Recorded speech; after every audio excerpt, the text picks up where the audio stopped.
Hello everyone, it's Imran here. Welcome back to another video. So I'm going to react to another Thomas and Friends audio story by Kiefer Adams. We are down to the last 4 audio stories of the series ever. It's episode 13 of season 7, the final season, and this one was uploaded on Saturday. April 12th it was, which was called Spencer and the Race Car. The last one I did react to was the horsing around story, which was an origin story for Smudger. I think that was the one.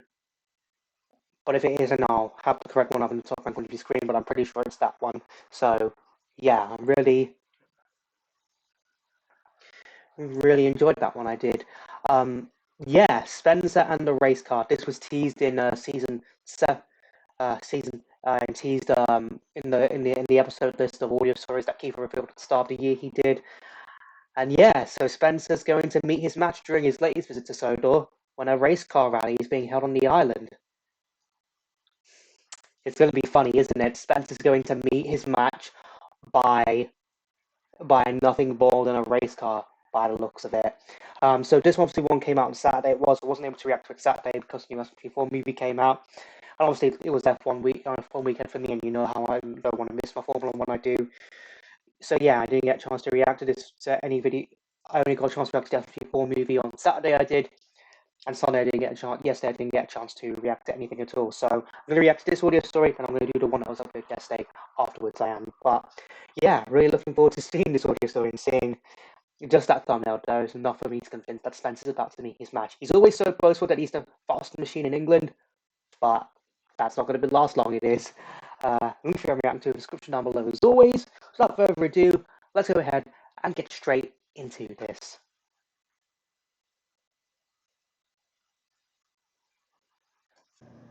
Spencer and the Race Car.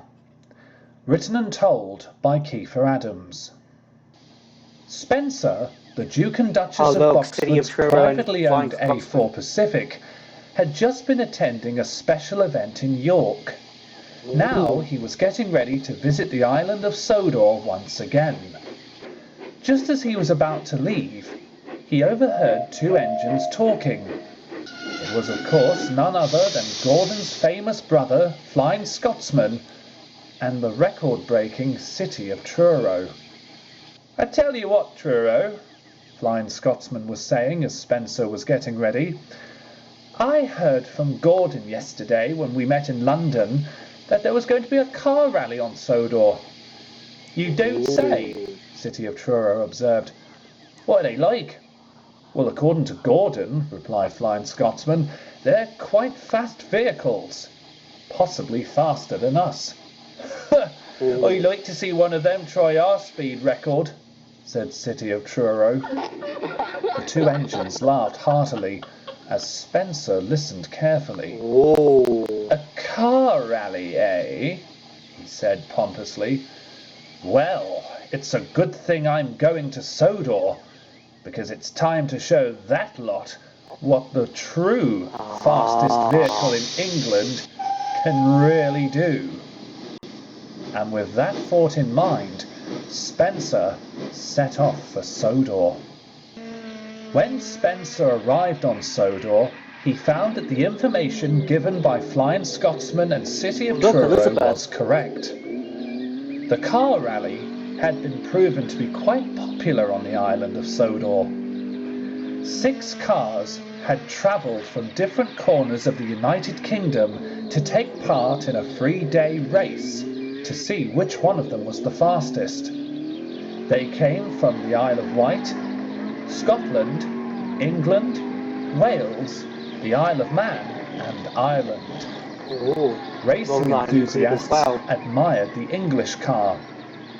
Percy had called it a large shoe on wheels. A large shoe on wheels? It was blue and had open-framed wheels. Wait, and sported the flag. Is that supposed to be Belinda the Beetle? Because I was told in my reaction to the races from Southern Stories in the comments that Belinda the Beetle was actually created by Wilbur Audrey. So it's one of these race cars of Belinda, it is? I hope so.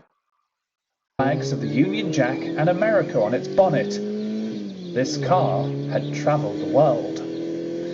During its trials, the car had startled Elizabeth, who was chuntering down the road, minding her own business. Wow. But all in all, the rally was very exciting to watch, by engines and people alike.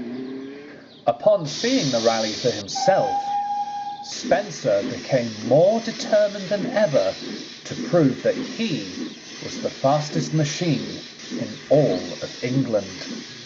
"I am the fastest thing alive," Spencer boasted proudly. "I should be competing in that race." "But you're not a race car," said Molly. "I know I'm not, my dear," said Spencer, "but I am faster than those things, and I can prove it.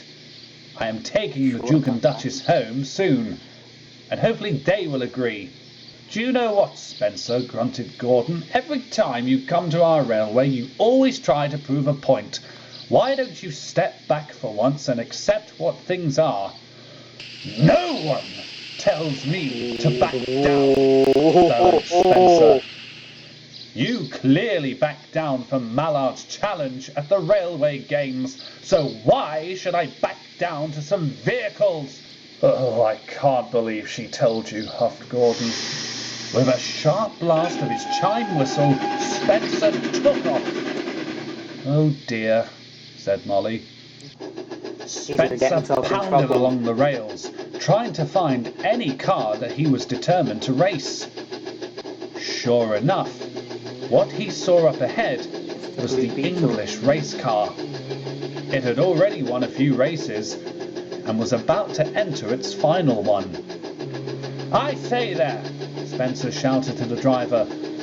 "A race to determine the fastest vehicle ever." The driver of the race car just laughed. "This car will beat your speed within seconds, mate," he said. "We'll see about that," get shown up, flounced Spencer. He began to pick up speed. Hold on, what did Spencer say right there? Flounced Spencer. "Beat your speed within seconds, mate," he said. "We'll see about that," flounced Spencer. He began to pick up speed, but was astonished to see how fast the car could go. Its speed almost matching his.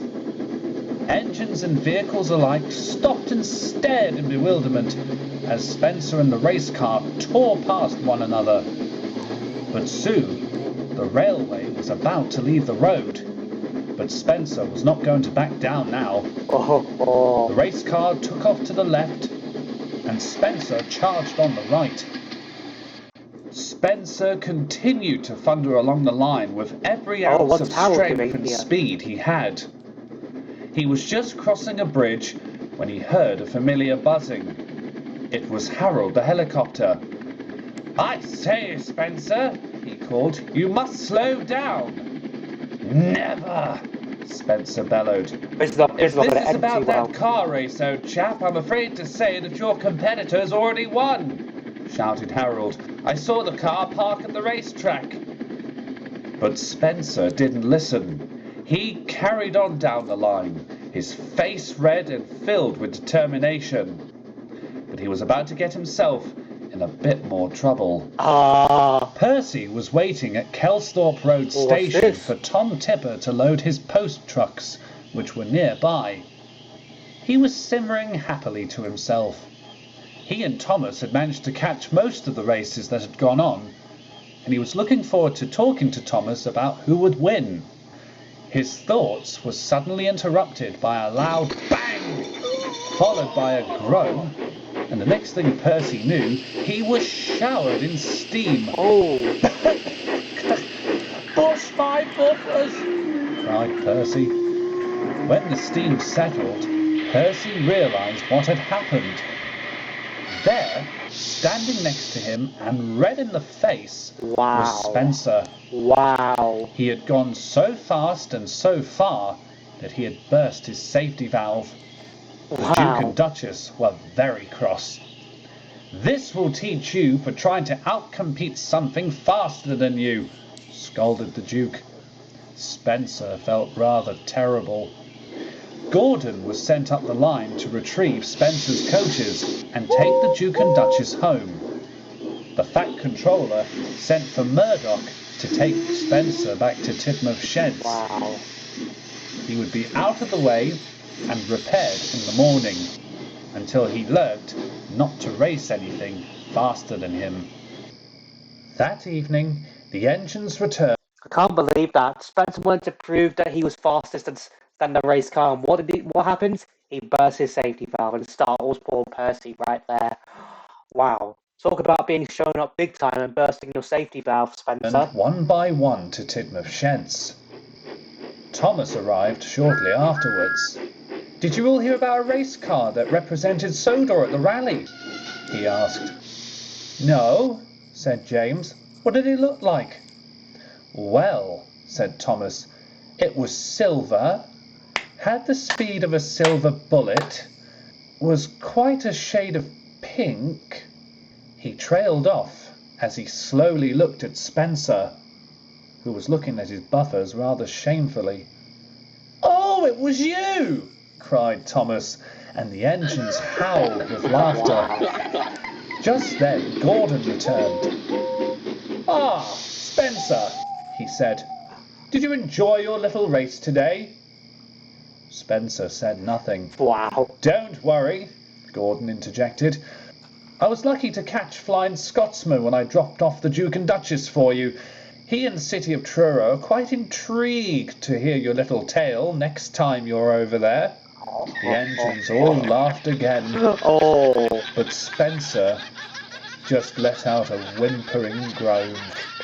After what he had experienced, the last thing he wanted to think about was racing. Yep. Sorry about the 2 hours I experienced right there. Nothing I can do, but wow. Spencer got shown up big time. He did. He thought he could beat the race cars, and what happens? He bursts his safety valve and startles poor Percy. He does, and becomes on the receiving end of Thomas and Gordon's jokes. Sometimes, Spencer, you have to accept that you're not always going to be the fastest. You just have to accept that there's always going to be cars or engines faster than you. But to go that extreme to the point where you burst your safety valve, that was too far right there.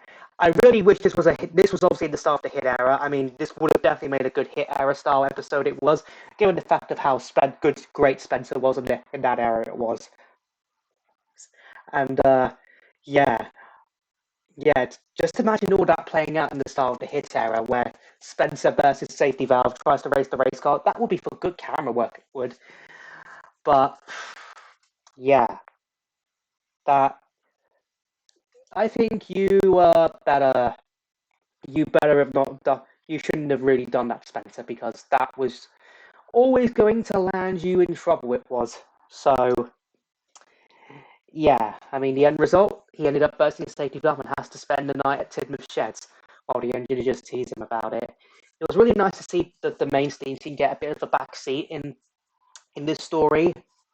So and yeah, having Spencer have the main role. Good to see City of Truro and Flying Scotsman make cameos. If only they continue to make cameos, they did. Yeah, did. But yeah, I really enjoyed this audio story. I'm going to react to yesterday's one next. I am, so stick around for that. You do want to see my previous Tom's reaction from an audio story or trains adaptation. I'll have a playlist on the top in front of your screen right now. I know all my Thomas reactions recently have just been audio stories they have, but trust me, the trains content will be coming. It will. We'll just hopefully tomorrow, hopefully by Wednesday latest, I'll have a trains reaction out. I will. So I hope you enjoyed this video. If you did, hit that like button for me. Let me know in the comments down below if you thought this audio story I reacted to. Really enjoyed this one I did. Also know in the comments down below what other videos you want me to react to next. Follow me on Instagram, follow me on TikTok. The links for both of them will be in the description down below. Share this video, subscribe if you're new here, ring the bell to get notified. I have a new videos in the community tab. I'll see you all in the next one. Bye!